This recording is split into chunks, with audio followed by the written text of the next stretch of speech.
व्यापार व उद्योग को बढ़ावा देने की सबसे ज़्यादा ज़रूरत है, क्योंकि आज देश में और प्रदेश में सबसे ज़्यादा बेरोजगारी है। और बेरोजगारी कोई कम कर सकता है और ख़त्म कर सकता है तो मैं दावे के साथ कहता हूँ उद्योगपति या व्यापारी कर सकता है। मेरी सरकार से अपील है, सरकार ये छोटे छोटे मध्यम वर्ग के जो उद्योग हैं उनको बढ़ावा दे, जिसको हम लघु उद्योग बोलते हैं। पहले गांवों के अंदर आप देखते थे हर प्रकार का सामान बनता था, बेकरी का, नमकीन का, कूलर था, पंखे थे, पलंग थे, निवार थे, हैंडलूम का सामान सब बनता था, साबुन तेल बनते थे।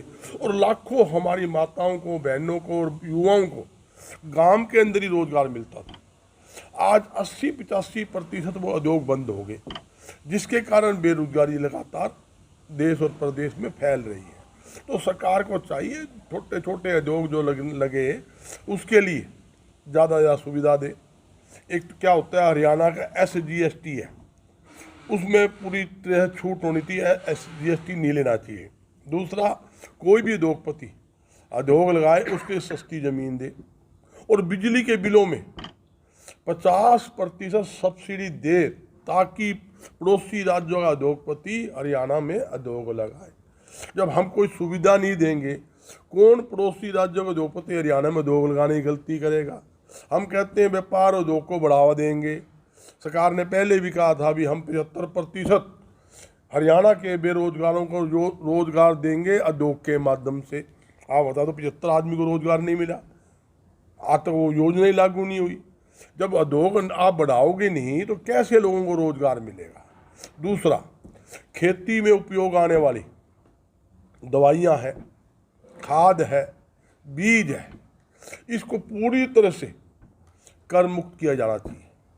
ये कृषि उपज जो भी सामान है, जब मशीनरी का पार्ट्स है या मशीनरी है, उनको ऊपर भी टैक्स मुक्त होना चाहिए। सरकार ने पहले बेट कर था, खाद पे नहीं था, इस पे भी GST लगा दिया। दवाइयों पर 18% GST लगा दिया। तो सरकार को ये GST के दायरे से बाहर रखकर कर मुक्त करना चाहिए, ताकि देश और प्रदेश के किसानों को राहत मिल सके। एक तरफ तो हम कहते हैं महंगाई से अंकुश लगाएंगे, दूसरी तरफ हम जो खेती में उपयोग आने वाली सामान है उस पर भी हम टैक्स लगाने जा रहे हैं। और यहाँ तक कि एक्साइज ड्यूटी पेट्रोल डीजल के ऊपर, जहाँ ₹3.24 एक्साइज ड्यूटी होती थी, आज उसी के ऊपर 800 गुना एक्साइज ड्यूटी बढ़ा दी।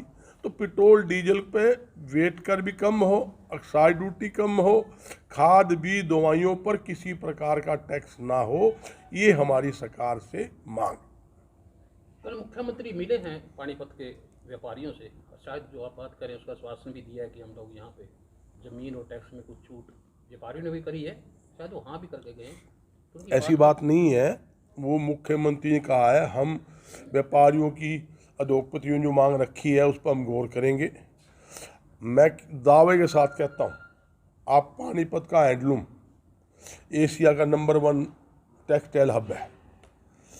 आप देखोगे आज वहाँ की हालात आपको पता लग जाएगा। मैं लगातार वहाँ पे जाता रहता हूँ, लगातार 5 दिन में हमारा रुका भी था, सारी मैंने सर्वे की थी। सरकार को सबसे पहले, जहाँ टेक्सटाइल पानीपत की बात कर रहे हो, ना तो बिजली में कोई छूट है, ना आप ज़मीन दे रहे हो, और सरकारी महकमे जिसके अंदर प्रदूषण बोर्ड, बिजली बोर्ड, आबकारी कराधान विभाग, हर विभाग की तलवार उद्योगपतियों पर लटक रही है। उद्योगपति करना क्या, 2% कमा लेगा, 5 कमा लेगा, 3 कमा लेगा, 1% कमा लेगा। अब हर प्रकार का जोखम है। एक किसी ने फैक्ट्री लगानी है, सरकार ने कर दिया सिंगल विंडो सिस्टम, एक भी लाइसेंस सिंगल विंडो सिस्टम से नहीं मिलता। हर महकमे के अंदर सेवा शुल्क देनी पड़ती है, जब जाके NOC मिलती है। कोई एक आदमी बता दे भी हमने सिंगल विंडो सिस्टम में हमने लाइसेंस मिला हो। तो मुख्यमंत्री ने कहा है, हम यही उम्मीद करते हैं मुख्यमंत्री जी सस्ती ज़मीन देवे, बिजली बिलों सब्सिडी दे, साथ में SGST वो माफ़ करें। SGST मतलब क्या है, GST होता है, जैसे जिस पर 28% टैक्स है उसका आधा हिस्सा 14% हरियाणा का होता है, जिसमें 18% टैक्स है उसका 9% हिस्सा हरियाणा का होता है। जब भी तो चीज़ लगेगी, जब भी तो नए नए उद्योग लगेंगे। आज प्रेस्टीज साइड का काम है, दवाइयों का काम है। दवाइयाँ आज क्या है, उसमें मैन्युफैक्चरिंग करता है आदमी, और वो चाहता है मैं अच्छी दवाइयाँ बनाऊँ, किसानों को दूं। आप सरकार की भी जिम्मेदारी बनती है, कुछ ना कुछ उनको फैक्ट्री डाले हुए उनको राहत दे, किसानों को राहत दे।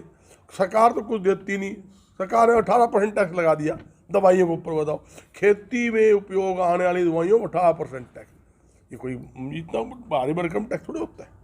वैसे टैक्स तो होना ही नहीं चाहिए। जिसमें खाद ईंधन नहीं था, खाद पहले 0 था, इन्होंने 5% GST के दायरे में खाद लिया है। जैसे कपड़ा है, चीनी है, दूध है, दही है, वो 5% दायरे में जाए।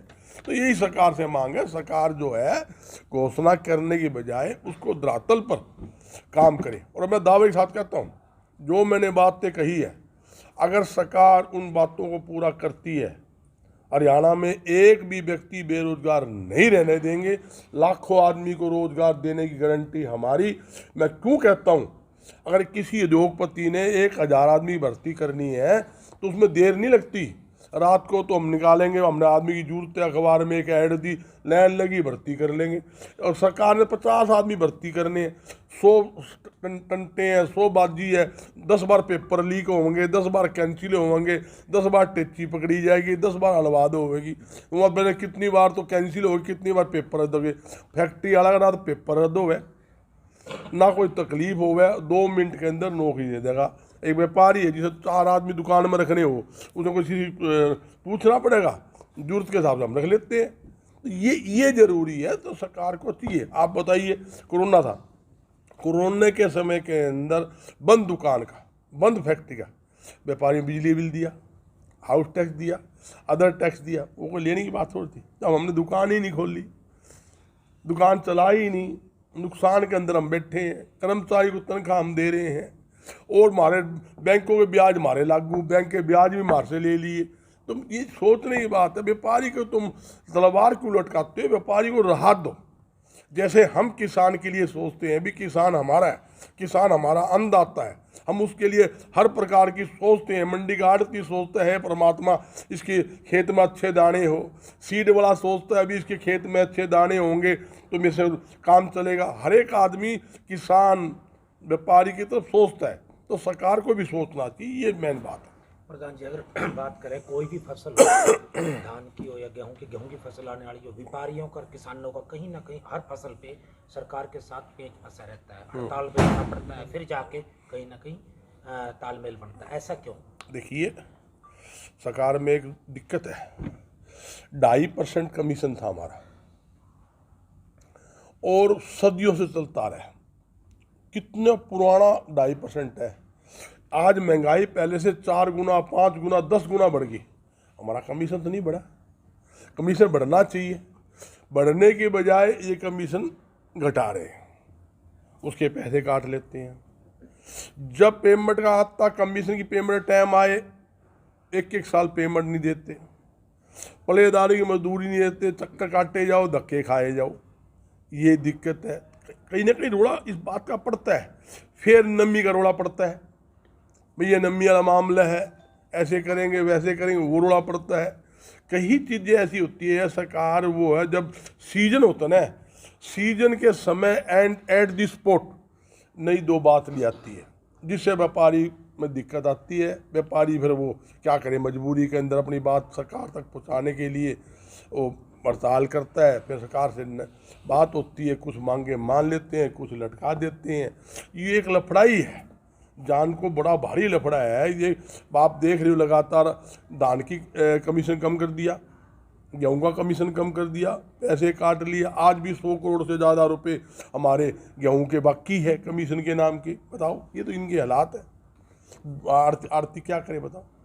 आरती झगड़ाड़ू चाहता है, आरती तो चाहता है प्यार से काम हो जाए, मजदूरी करनी है। आरती ने 2.5% कमीशन लेना है, उसने कमीशन के अंदर सारा कीमे आ गया है, दुकानदारी का, दुकान के खर्चे भी आ गए, बिजली के बिल भी आ गए, हाउस टैक्स भी आ गया, नौकरों की तनख्वाह भी आ गई, मुनीम की भी आ गई, और जो पेमेंट एडवांस किसान को देगा और हमारे को पैसे लेट आते हैं वो भी आ गया। सब की में आ जाता है। 2.5% में आप लगा लो, क्या 2.5% है।